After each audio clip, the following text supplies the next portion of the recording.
Jo, moin moin. Ein Video aus der Werkstatt. Ja, die beiden diskutieren, wenn man anfängt zu arbeiten.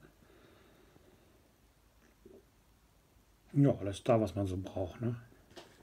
Bierkiste, scharfes Poster, Bierflasche, Radio. Der Schraubstock ist ziemlich geil, finde ich. Jo. Alles da.